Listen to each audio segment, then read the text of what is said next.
Hello दोस्तों, तो आज हम लोग इतिहास पढ़ेंगे जिसमें प्राचीन इतिहास के टॉपिक हड़प्पा सभ्यता के बारे में पढ़ेंगे, जिसमें से हर एक कम्पिटिटिव एग्जाम में पूछा जाता है।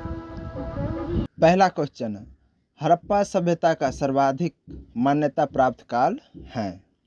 तो पहला ऑप्शन है 2800 ईस्वी पूर्व से 2000 ईस्वी पूर्व। दूसरा ऑप्शन है 2500 ईस्वी पूर्व से 1750 ईस्वी पूर्व। तीसरा ऑप्शन है 3500 ईस्वी पूर्व से 1800 ईस्वी पूर्व। और चौथा ऑप्शन है निश्चित नहीं हो सका है। तो इसका आंसर क्या होगा? दूसरा ऑप्शन होगा 2500 ईस्वी पूर्व से 1750 ईस्वी पूर्व। अब इसको पढ़ लेते हैं। रेडियो कार्बन C14 जैसी नवीन विश्लेषण पद्धति के द्वारा सिंधु सभ्यता का सर्वमान्य तिथि 2500 ईसा पूर्व से 1750 ईसा पूर्व मानी गई है। दूसरा, सिंधु सभ्यता की खोज राय बहादुर दयाराम साहनी ने की। सिंधु सभ्यता को प्रागैतिहासिक अथवा कांस्य युग में रखा जा सकता है। इस सभ्यता के मुख्य निवासी द्रविड़ एवं भूमध्य सागरीय थे। दूसरा क्वेश्चन है, सिंधु घाटी की सभ्यता निम्नलिखित में से किस सभ्यता के समकालीन नहीं थी? पहला ऑप्शन है मिस्र की सभ्यता। दूसरा ऑप्शन है मेसोपोटामिया की सभ्यता। तीसरा ऑप्शन है चीन की सभ्यता। चौथा ऑप्शन है ग्रीक की सभ्यता। इसका आंसर क्या होगा? चौथा ऑप्शन ग्रीक की सभ्यता। अब इसको पढ़ लेते हैं। सिंधु घाटी की सभ्यता मिस्र, मेसोपोटामिया एवं क्रीट सभ्यता की समकालीन थी। क्षेत्रफल की दृष्टि से यह भाग मिस्र, मेसोपोटामिया एवं क्रीट की अपेक्षा कहीं अधिक विस्तृत था। समकालीन विश्व की कोई अन्य सभ्यता सिंधु सभ्यता से विस्तृत नहीं थी। इसके सभी स्थलों से प्राप्त तत्वों में न केवल समता है, वर्ण एकरूपता भी है। सुमेरिया या मेसोपोटामिया में संदर्भ जैसी सभ्यता के बर्तन, मोहरे तथा चूल्हे मिले हैं। मिस्र में मिले आभूषण और श्रृंगार प्रसाधन संदर्भ आभूषणों तथा श्रृंगार प्रसाधनों जैसे ही हैं। क्रीट सभ्यता में प्राप्त चित्र भी सिंधु घाटी के चित्रों के समान ही हैं।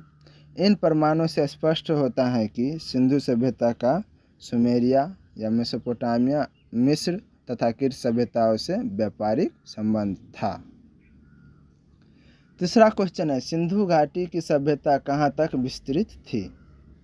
पहला ऑप्शन है पंजाब, दिल्ली और जम्मू कश्मीर। दूसरा ऑप्शन है राजस्थान, बिहार, बंगाल और उड़ीसा। तीसरा ऑप्शन है पंजाब, राजस्थान, गुजरात, उड़ीसा और बंगाल। चौथा ऑप्शन है पंजाब, राजस्थान, गुजरात, उत्तर प्रदेश, हरियाणा, सिंध और बलूचिस्तान। तो इसका आंसर क्या होगा? चौथा ऑप्शन पंजाब, राजस्थान, गुजरात, उत्तर प्रदेश, हरियाणा, सिंध और बलूचिस्तान। अब इसको पढ़ते हैं। सिंधु सभ्यता के सर्वाधिक पश्चिमी पुरास्थल दास्क नदी के किनारे स्थित सुत्का-गैंडोर, बलूचिस्तान। पूर्वी पुरास्थल हिंडन नदी के किनारे आलमगीरपुर, जिला मेरठ, उत्तर प्रदेश। उत्तरी पुरास्थल चिनाब नदी के तट पर अखनूर के निकट मौडा, जो जम्मू कश्मीर में स्थित है, तथा दक्षिणी पुरास्थल गोदावरी नदी के तट पर दायमाबाद, जो अहमदनगर जिला में महाराष्ट्र में स्थित है। आगे, सिंधु सभ्यता या संदर्भ सभ्यता नगरीय सभ्यता थी। संदर्भ सभ्यता से प्राप्त परिपक्व अवस्था वाले स्थलों में केवल 6 से बड़े नगर की संज्ञा दी गई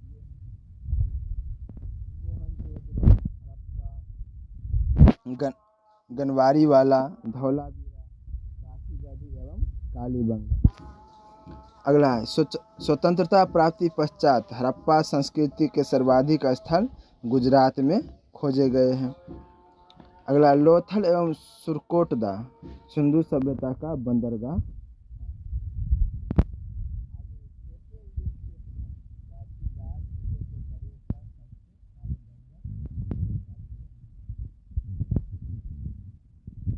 सिंधु घाटी की सभ्यता में घोड़े के अवशेष कहाँ मिले हैं? सुरकोटदा में। कहाँ मिले हैं? सुरकोटदा में। ऐसे पढ़ते हैं। सुरकोटदा गुजरात के कच्छ जिले में स्थित एक महत्वपूर्ण हड़प्पीय स्थल है। यहाँ से घोड़े के अस्थि अवशेष प्राप्त हुए हैं, परंतु सामान्यतः हड़प्पा संस्कृति में घोड़े के अस्तित्व को स्वीकार नहीं किया जाता है। अन्य महत्वपूर्ण तथ्य, आमरी से 12 सिंह का साक्ष्य मिला है। रोपर के एक कब्रिस्तान से मनुष्य के साथ पालतू कुत्ते के दफनाए जाने का प्रमाण मिला है। सुरकोटदा से एंटीमनी की एक छड़ भी प्राप्त हुई है। सुरकोटदा की खोज वर्ष 1964 में जेपी जोशी ने की थी। 5वां क्वेश्चन है, सिंधु घाटी स्थल कालीबंगन किस प्रदेश में है? तो कहाँ है? तो राजस्थान में है। कालीबंगा राजस्थान के हनुमानगढ़ जिले का एक प्राचीन एवं ऐतिहासिक स्थल है। यहाँ हड़प्पा सभ्यता के बहुत दिलचस्प और महत्वपूर्ण अवशेष मिले हैं। कालीबंगा एक छोटा नगर था। यहाँ एक दुर्ग मिला है।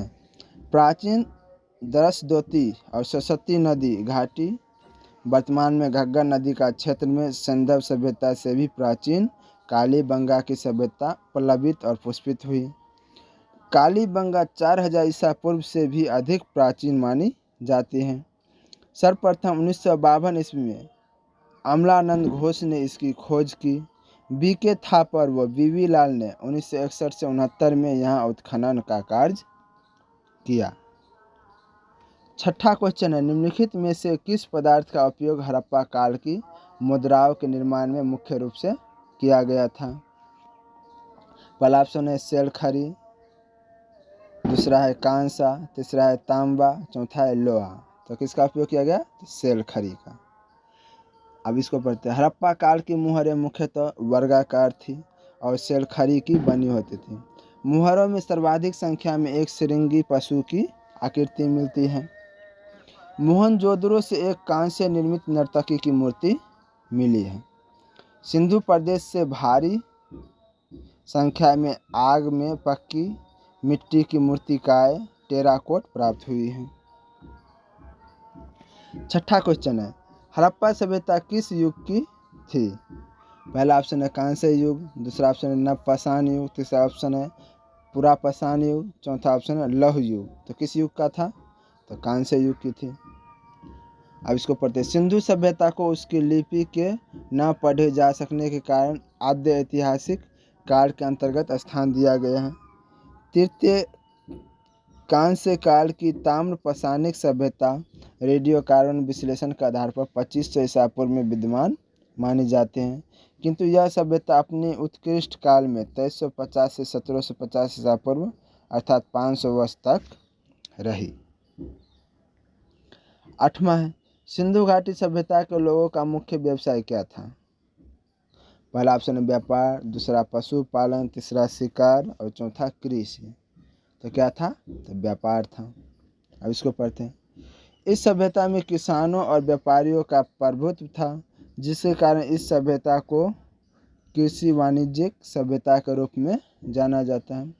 अगला पॉइंट है, हड़प्पा सभ्यता में अनेक फसल की खेती होती थी, जिसमें गेहूं और जौ प्रमुख थे।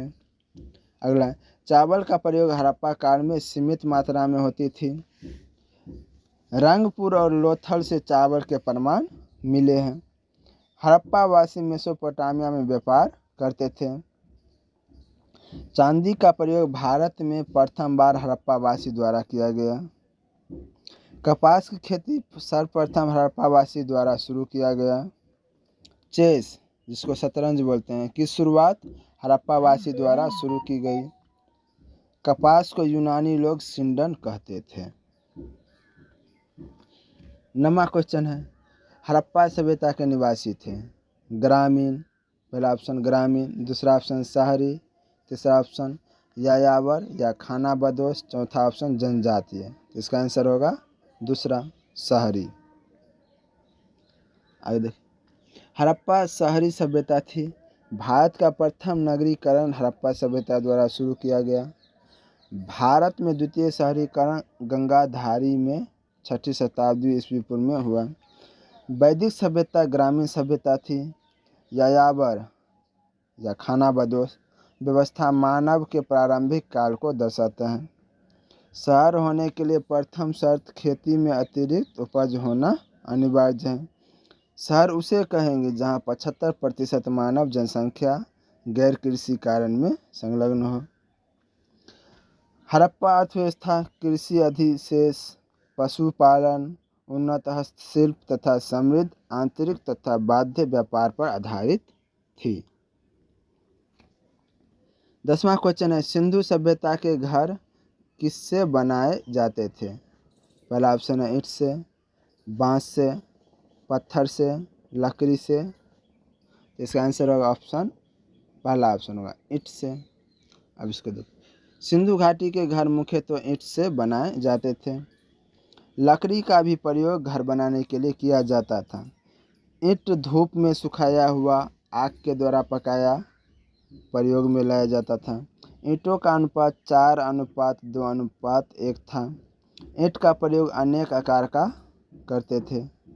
अलंकृत ईंट का प्रयोग का प्रमाण कालीबंगन में मिली है। सिंधु घाटी की सभ्यता का सबसे पूर्वी सीमा मेरठ के हिंडन नदी तट आलमगीरपुर था। तो आज के लिए इतना ही।